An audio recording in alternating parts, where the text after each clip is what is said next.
All right. Good morning, friends. It is us again. And Dave, we didn't even coordinate this Yes, red and red. for sure. So let me just take a little look over on our technology. Yep, we're there now. All right, friends. It is Monday morning and we are here. Dave, do you have coffee? No, I'm not a coffee drinker. I had my drink. I had something to drink already, though. I had some Diet Coke. Oh my goodness. Well, you know what? I'm a Diet Coker too, but something about that warm drink in the morning and loving my Gardener's Cup. Workshop coffee cup. This was my gift to everybody last year that's Yep. instructors and employees. And I love big cups. Yes. So, anyway, welcome, folks. We are here today to say today's the day. You either do it today or you have to wait a year. And that is, of course, the enrollment for Dave's course, Bulbs, Perennials, Woodies, and More. And I'm sure that some of you may be thinking, oh my gosh, they're still talking about that. However, I will tell you why. All of our big courses only enroll for 5 days a year. The week following enrollment, we are inundated with people that didn't I see, forgot. I forgot, didn't see, didn't know, wasn't aware, we hear some great stories. So I have personally committed to spending this day just popping in and out on lives to say, hey, friends, remember it's today or you wait a year. So today, and we're trying to talk about different topics, the things that we're getting questions about. I've been interviewing students. I do another student interview today at 12 o'clock here on over on Instagram. We're currently on Facebook and YouTube first thing this morning. We're going to Instagram too at 7:30 this morning. But anyway, friends, we're just trying to be sure that those people that want to get in. And today, or the topic this morning is, can I afford this class? And Right. Dave and I are going to point out all the reasons why you can afford it, why you can't afford not to do it. But Dave, you want to know something? So I was trying to think of different things, ways for us to talk about this today. And this is totally off subject, but one thing I realized is that you refer to what we do as a living as cut flower growers. And I always say flower farmers. Right. So, and that is the difference in our style of teaching, because you cut to the chase. Cut flower growers is the professional way, the profession that we're in. Mm-hmm. Flower farmers sounds a little bit more romanticized, I think. And Yeah. that people really love to say, oh, I'm a flower farmer. And anyway, that just this morning when I was writing some talking notes, that really occurred to me. But the end result is the same. Buckets full of pretty flowers. It's true. No But the matter bottom what you call it. the same also, right? You have to sell Yes, them to be definitely. either one of those things. So one of the things I just want to first off, right out of the gate, tell people, we're talking about Dave Dowling's big course, Bulbs, Perennials, Woodies, and More. It's a 6-week course. It's intended for those people that are heading into flower farming or are already into flower farming that want to expand their season with spring and fall. If you want to ramp up your diversity of what you want to sell, and it's just even for avid gardeners. If you're an avid gardener, we've been told over and over that the information, the growing information in this course is not available in any other. One location. It's not in Yeah, one location. You'd have to right. spend forever looking for the information. That's right. That's forever it. So the first thing, Dave, is it worth the expense? So why don't you talk about the continued support that goes on even after school is over? Right. Yeah. Well, for the 6 weeks that the class is going on, which is from the July 8th for 6 weeks after that, every Thursday night there's a live Q&A on Zoom where students can send in their questions. They answer any questions they may have. But the most important thing is there's a Facebook group that during the class, it's just the students taking the class now. They can interact with each other, ask other questions, just get to know each other and know more about cut flowers. But then after the class is finished, they get put into what's called the alumni group of my students. which is now hundreds of people. And you can go in there and share your successes, try and find answers to your failures or your problems. It's just a great community of fellow cut flower growers helping each other in that Facebook group that's going to be there forever. You always have access to the class forever. But the other thing I want to point out is with the Facebook group, if you're not already on Facebook, you can set up a Facebook account and never use it for anything else. No one else needs to know that you're on there. You can use it just for the Facebook group for the class. Yeah, and so that's an optional gift with the class, Right. And I think that that's one of the things that sets us apart from other courses. First off, there's no other course that has Dave Dowling. And if you're not familiar with Dave, Dave is a cut flower industry leader. He was a flower farmer for over 20 years, growing in Maryland, which means 4 seasons, cold, hot. He produced year round for the big famous DuPont Flower Farmers Market, which is the big market in DC. And Dave produced year round. And that's one of the things that he is sharing about is how to produce some of these things even during the dead of winter, right, Dave? Like Right. lilies and right. You can grow lots of bulbs over the winter, and it has to be a heated greenhouse. But lilies, snapdragon stock, all kinds of stuff you can grow in the wintertime. So that just puts me onto a whole nother subject, which I can't go down. I would just love to hear more about your winter growing. But so Dave's course covers over 60 crops, bulbs, perennials, and woodies. I think the first 2 weeks is about 30. Is it 20 bulbs and 30 perennials, or 30 bulbs and 20 perennials? I forget. It's 30 perennials. So 20 bulbs, 30 perennials, and then I think 10 woodies or something 10 like or that. 15. I think it's 15. Right. Anyway, yes, it's a lot. It's a lot of crops. And he takes you through step by step different methods of growing it, whether field or hoop houses or greenhouses. And so you get this course, you're in school, you have the optional student Facebook group. Then once you graduate, you get to go to the alumni, where we know that less than half of students actually take advantage of the Facebook groups.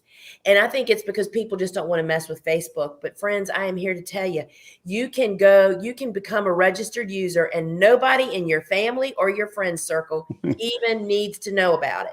Right. And you can go straight to the group. We have so many people. Several of the students that I've been interviewing for their point of view of the course have actually said that we've never been on Facebook until the courses.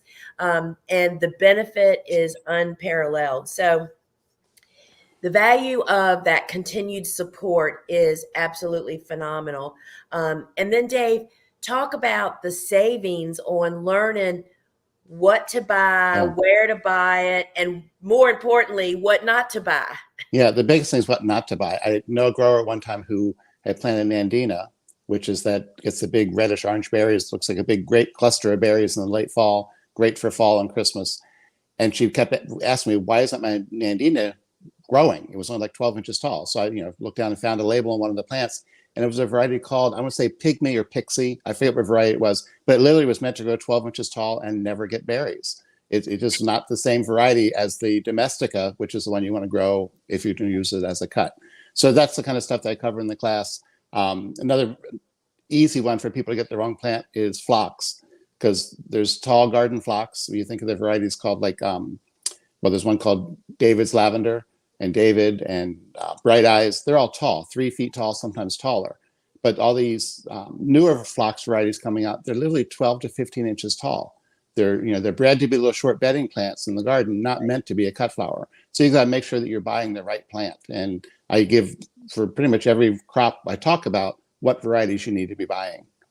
Because, I think the part that was a real learning curve for me back in the days when I was first starting out is everything that's available down where you can go look at it, put your hands on the landscape places, garden centers. People don't want tall stuff. So they're always breeding and finding shorter and shorter and shorter varieties. So that is that's pretty standard operating procedure. Yeah. So the course includes PDF downloads, handouts, with resources, including Canadian resources, right, Right. Dave? Yes. Both of our courses, I know for my course, I didn't start out with Canadian resources. You know, you just can't think of everything. But as people asked, we started building a library of, I mean, we have actually students worldwide, but we have a lot of Canadian students. So the course is also, guess what, y'all? A business expense, right? Right. Definitely. Yes. And that's something that people don't think about. You know, if you're in the 30% tax bracket, I mean, that means a third of the money that you spend is potentially deductible, right? I mean, comes off your Comes taxes. off your taxes. Right. Yep. Yep. Yeah. It's just So, like any other business expense, whether you're buying a cooler or, buying seed. It's all a business expense that comes off of your total gross income to figure out what you then pay income tax on. and thus begins the race of making more than you spend. Yes. And anyway, so here's my new analogy. I thought, it always helps me. I'm the simple girl. I just cut to the chase, right? And you are so much like that.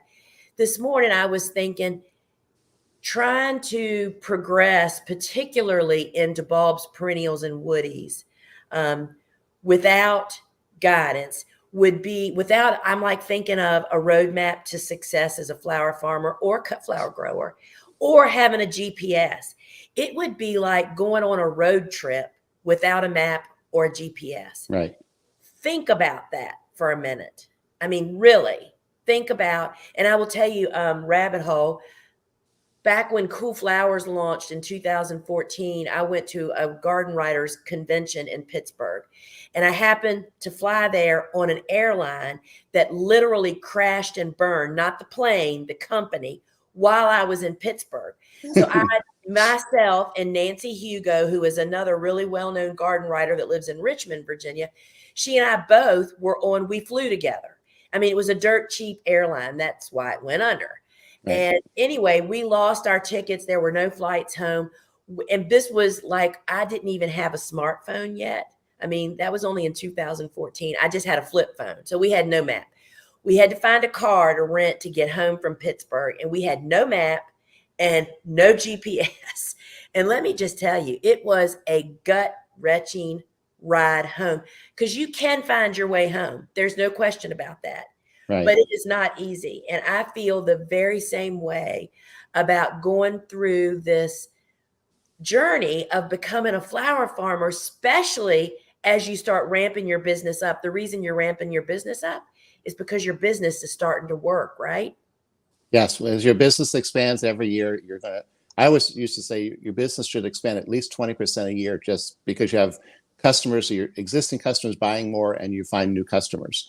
But taking a course like this can make it jump even more than that. There's somebody who I think yesterday commented that their business doubled after they took our classes, their sales. It's true. And I mean, because not only do you have the confidence to invest in more, know what to buy, know when to harvest it, know how to plant it in the garden for low maintenance. I think the best tip, y'all, I've been farming. I think it was 23 years is when last year was our farewell season. But Dave laid a bomb on me last week when we were talking about something about peonies. I see so many people online burning these big holes in their landscape fabric to plant peony roots in. That is incorrect. Right. It's a That is, huge hole they have to weed every year. yeah. So tell us what you're supposed to do. This is just a little sample, y'all. Yeah. Just use the landscape fabric for weed control and peonies. It's a huge labor saver for in the future for weed control. But instead of burning a big 12-inch diameter circle, cut an X and let those flaps of fabric stay there. And then they lay back down and keep out the weeds. The peony is plenty strong enough to push that X of fabric up. The only thing is every year or two, you may need to cut the X a little bit bigger as the clump gets broader and wider. But there's no reason to burn a 12-inch circle or cut a circle in your landscape fabric for anything. Any perennial that you plant in fabric can push up through that flap of fabric, and that really helps keep the weeds out. And I mean, so this is just one of the little nuggets that that you're going to learn in this class. And this is the benefit of talking to somebody that's actually done it for a long time here. So we have a question here. Melissa, would this course be beneficial if we wanted to begin a large pollinators garden with the option to cut flowers? We're beekeeping business looking to expand to our revenue options in Canada. So it sounds like they're more of a honey producing farm. And they just want to also maybe throw in some pick your own flowers, is what I read that to mean. Well, they want to have they want to expand their Yeah. garden Mm-hmm. that also is for pollinators, but also to be cutting. Yeah. So go ahead, Dave. Yeah, because this would include most likely you'll be doing perennials, then maybe some bulbs you might plant every year. But you would be planting perennials that are good cut flowers, and they would also be used for the pollinators. Our neighbor actually has 19 hives. He has quite a production of honey. His honey, this is probably like year 20 for him, because he sells his honey is sold out before it's ever made. You know, everybody here locally. And those honeybees live over here on my farm during the days, right? And I mean, of course, as cut flower growers, we don't want the flowers that we're cutting to be pollinated, right, Dave? You want to kind of like, we cut them before that happens. Right. But there are plenty of additional flowers for them to actually have. Right. So thank you for that question, Melissa. That is a really good one. So back to the roadmap discussion. So in my mind, I thought I know that I was liberated as a speaker to be able to go more national when GPS came out, because I didn't have to have somebody in the passenger seat to be reading a roadmap to tell me where to turn. That little voice would come on and say, in 2 miles, take exit XYZ or whatever. Mm-hmm. It liberated my business. And that's what these courses do, not only because of the stellar information and the way that Dave has arranged it, is you get to go back and refer back to it whenever it is that you actually need it. So how easy is it? Turn right, go 74 miles before, and you can relax and tend to your business and just keep right on going. Versus having to read every road sign, trying to figure out which way am I going, east, west, north, south. That's going, how many rabbit holes would you go down? And that's actually what happens to people. And I can say, friends, people that are a part of the Gardener's Workshop crowd, I hope feel the way that they can trust, because we base our opinions on our experiences. I 100% recommend Dave's course. And the education that Dave's offers is an investment in you and your business that will continue to snowball as the years go on. Don't you think, Dave? Yeah, it's definitely an investment that pays back yearly as long as you're in business. Yeah, I think that each year, it's like I was speaking, I forget who I was talking to yesterday. I did 3 interviews with students, and you can find those interviews on Instagram Live. You can find them on YouTube, and you can find them in Facebook. You can go back and listen. I talked to several different people.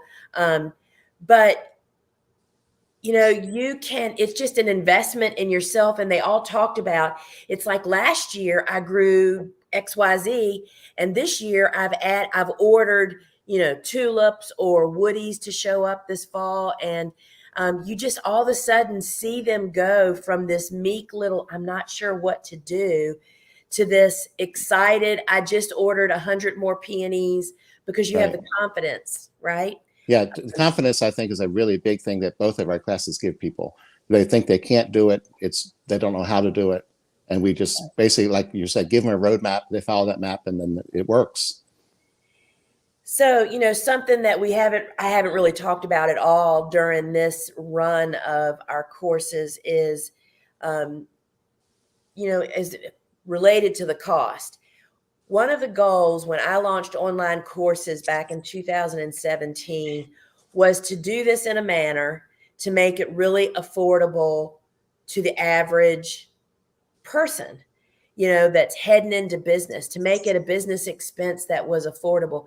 Because I know there are some really big courses out there, whether it be business, how to build your business, how to build an email, growing flowers, there's just so many courses. And then there's several vegetable courses, which can definitely be somewhat applied to flower Mhm. farming, but not really, that are thousands of dollars.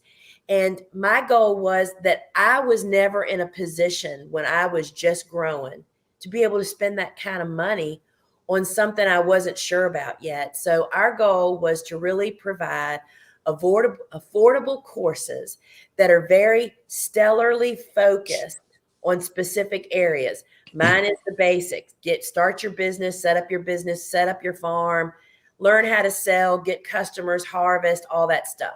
That's a big learning curve. Then we went to Dave's course. Okay, now you know what you're doing a little bit. You want to start diversifying. And I was just so thrilled when Dave accepted my proposal to join with us and created this course. Um, you know, don't you think, Dave, that Yeah, it's a course that helps people increase their product offerings, the different items they grow and sell. And the more things you offer, the more you will sell. So if you have a customer that's a florist customer spending $200 or $300 a week, you add 10 new crops, now they're going to spend $400 or $500, $600 a week. And it really makes a difference when you can either go to a florist and increase your sales by 20, 30, or 40%, or even just if you go into a farmer's market, you have more to sell, more variety, you're going to sell more things. so true? So Melissa asks, I'm not an official business yet. Is this class still a write-off if I set up the business later this year after taking the course? Yes. Yes. I just don't know if I'm jumping the gun in the order and should wait until next year. No, so the year that you actually, and in fact, we are certainly not CPAs, but I would almost be certain that if there was enough of an expense from a previous year, your CPA could help you with all that information. But Right. for sure, right, Dave, in the year you take it, Right. it becomes a business expense. And they can even set up I'm pretty sure, set up their business. Even if they don't sell anything this year, they can start the business set up and have expenses before you have income. Just the IRS won't let you do that for many, many years. You got to eventually start making money. Yeah, I mean, that's something you could definitely search engine and find out. But the rule used to be, I believe, that you had to show a profit 2 out of 5 years.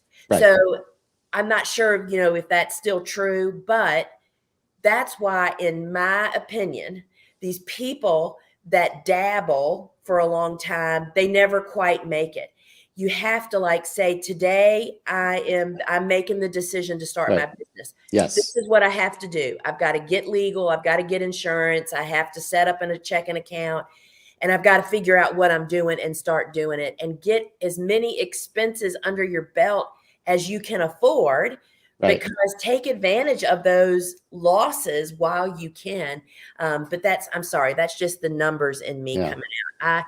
I am always looking of ways to get tax breaks. So Dave and I are going to be heading over at 7:30 over to Instagram. So if y'all have questions, please post them here. And thank you so much, Melissa, for that question. And we have Melissa and Catherine, who asked the other question. I appreciate both of those. So Dave, you already shared the story about the Nandinas. It's not just in Woodies that people are doing these kinds of tulips. Tell us the tulip story. Tulips. If you look in a catalog of tulip bulbs, they often show these beautiful pictures. And it looks great, but that might only be an 8-inch tall tulip. And no matter what you do to it, you're not going to get it tall enough to be a cut flower. So it's really important to make sure you grow the tulips that are tall enough for cut flowers. And I list a bunch of varieties in the class that are definitely tall enough for cutting. Or if you're just picking your own varieties, just always look at the height. That's all I can say. Just look at the height. Every year I hear from people who've planted tulips that are too short to cut, and I look up the variety, and that only grows to be 8 inches or 10 inches. It's not going to be a good cut flower. And it's just not knowing. I mean, it's like you have to kind of become trained. That's the first thing. It's so funny. Dave and I were talking last night about commercial catalogs, which is where you should be buying everything the day you decide to be a business, don't usually have pictures. Right. They don't always have pictures. Sign that you're in the right place, right? Yep. Yes. And when I'm looking at seed catalogs and I'm skimming, that's the first thing I look at is how tall does this get? Then I'll look at, other attributes, whether or not, I want to include that in my lineup, because sometimes there's a new celosia and it's like, oh, look at that color. Sounds really interesting. 8 inches tall. Doesn't Right. matter what color it is, Right. because it's never, ever going to be tall enough. So back to, can you afford this course? I want to add that the course is $595. A BB in the Astrodome, y'all. I'm now speaking as the numbers person that I am.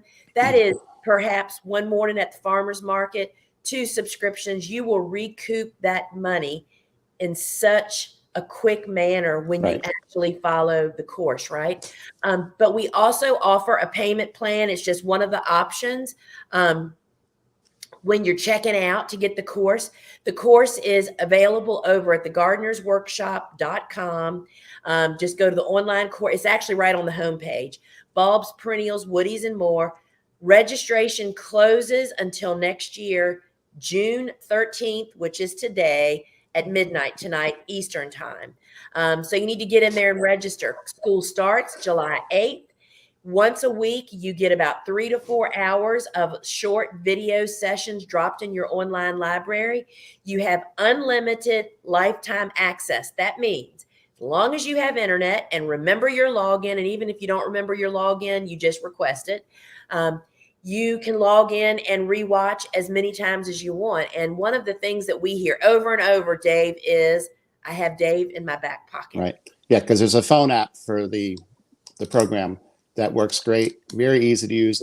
If you watch it half of a video, when you log back on it, remembers that you watched half that video and starts right back in the middle of that one. The other thing that Lisa didn't point out is that there is a money back guarantee. So after the first class drops on July 8th, you have a full 7 days to say, this is not for me. I want my money back. No questions asked, and you get a refund. But that won't happen because you'll like the class. It doesn't happen. And, friends, I want to say, if you're not familiar, if you're like hearing this for the first time or meeting us for the first time, I would recommend that you go over to my podcast, which is the Field and Garden podcast. You can find it on whatever app you listen. And there are so many podcasts with me and Dave. And there's several that have just dropped in the last few days. But we also have interviews with some of his students. Nicole Pitt, who just has such a big YouTube following. Nicole is tremendous. She gives a lot of her credit to Dave, and she's the one that coined the phrase "Dave in my back pocket." Right. I think we might have to actually make an image of that, something Dave. Dave is popping out of somebody's back pocket, because Dave has created, we understand that your time and your money is of a premium. It's no different for any of us. And Dave has created a class that is easy to reference, which means that it'll be a tool that you're going to use for the lifetime of your business. And that continued support in the optional alumni Facebook group, those are the people that really take full advantage of what this course is all about. Nicole said to me, as well as I think Brenda yesterday, said, I go into that course, and both of them said, we're not really good about posting questions. We're a little shy about that, which is always so surprising. Sometimes when you hear from people like Nicole that has such a public presence, right? Right. She said, but I go in there and I read other people's questions, and I'm like, yeah, what is the answer to that? You didn't even know you have that question. So right. You can be a lurker and just listen. A stalker. A stalker. Yes, that's right. Stalker or lurker. Right. So friends, I feel like it's either now or never. I'm going to be popping in and out of here. I have another interview with another student at 12 noon today on Instagram. Pop over there and watch that. We've also posted across all of the platforms, as well as emailed it out to all of our tens of thousands of people that are on our email list, a Go Inside Dave's course. It's me talking about the course. It was from last year, and I take you inside to watch one of his sessions, and it shows you why bigger bulbs are better and what they bring to you and why you buy fewer, perhaps, of bigger ones. And so, friends, check that out. Jump on over to Instagram if you want to hear more, or if you are just getting here and you have a question, post it on Instagram, and Dave and I will be over there talking about this very same subject. All right, Dave, get right. some Diet Coke. I'm going to get some more coffee, and I'll see you on Instagram in a nanosecond. Sounds good. Bye-bye. Ciao, friends.